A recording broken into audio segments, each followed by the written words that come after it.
ایک اور دلچسپ کہانی کے ساتھ حاضر ہیں۔ اس کہانی میں یہ بتایا گیا ہے کہ مشکل وقت میں جب انسان کسی دوسرے کی مدد کرتا ہے تو اللہ تعالیٰ اس پر جب کوئی مشکل وقت آ جائے تو اس کے لیے کیسے راستے نکالتا ہے، اس کی کیسے مدد کرتا ہے، سب کچھ اس ویڈیو میں۔ اس سے پہلے آپ سے گزارش ہے کہ چینل کو ضرور سبسکرائب کریں، ویڈیو کو لائک اور شیئر کریں۔ عنوان: رحمت کا دروازہ۔ احمد ایک چھوٹے سے گاؤں میں رہتا تھا۔ وہ ایک غریب مگر نیک دل انسان تھا جو دوسروں کی مدد کے لیے ہر وقت تیار رہتا۔ اگر کسی کے گھر کھانے کی کمی ہوتی تو اپنا حصہ بانٹ دیتا، اگر کسی کو کام کی ضرورت ہوتی تو اسے کام ڈھونڈنے میں مدد کرتا۔ مگر بدقسمتی سے احمد کا اپنا وقت مشکل میں تھا۔ بارشوں کی وجہ سے اس کی چھوٹی سی دکان بند ہو گئی اور اس کے پاس نہ کھانے کے لیے کچھ تھا نہ اپنے بچوں کے لیے پیسے۔ ایک دن وہ پریشان حال بیٹھا سوچ رہا تھا کہ آگے کیا کرے۔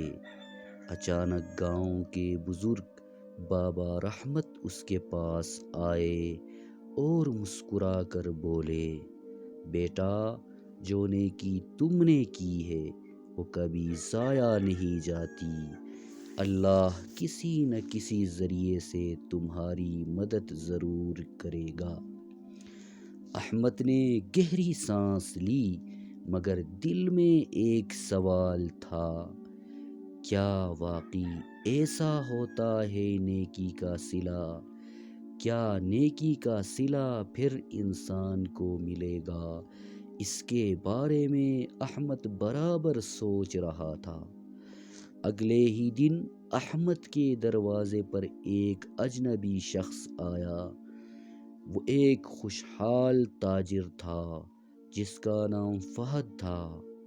وہ بولا، بیٹا احمد، شاید آپ مجھے نہ پہچانیں، مگر کئی سال پہلے جب میں اس گاؤں میں نیا آیا تھا تو آپ نے میری مدد کی تھی۔ میں بھوکا تھا اور آپ نے اپنے گھر سے کھانا لا کر دیا تھا۔ آج اللہ نے مجھے نوازا ہے اور میں چاہتا ہوں کہ میں بھی آپ کی مدد کروں۔ یہ سن کر احمد کی آنکھوں میں آنسو آ گئے۔ فہد نے نہ صرف اس کی دکان دوبارہ کھولنے میں مدد کی بلکہ اسے ایک بڑی نوکری کی پیشکش بھی کی۔ اس کہانی میں ہمارے لیے کیا سبق ہے؟ اس کہانی میں یہ سبق ہے، یہ کہانی ہمیں سکھاتی ہے کہ مشکل وقت میں دوسروں کی مدد کرنا ایک رحمت ہے۔ یہ نیکی ہمیشہ کسی نہ کسی صورت میں لوٹ کر آتی ہے۔ جب ہم دوسروں کا سہارا بنتے ہیں تو اللہ ہمارے لیے بھی کوئی نہ کوئی راستہ ضرور بناتا ہے۔ نیکی کریں کیونکہ یہ کبھی ضائع نہیں جاتی۔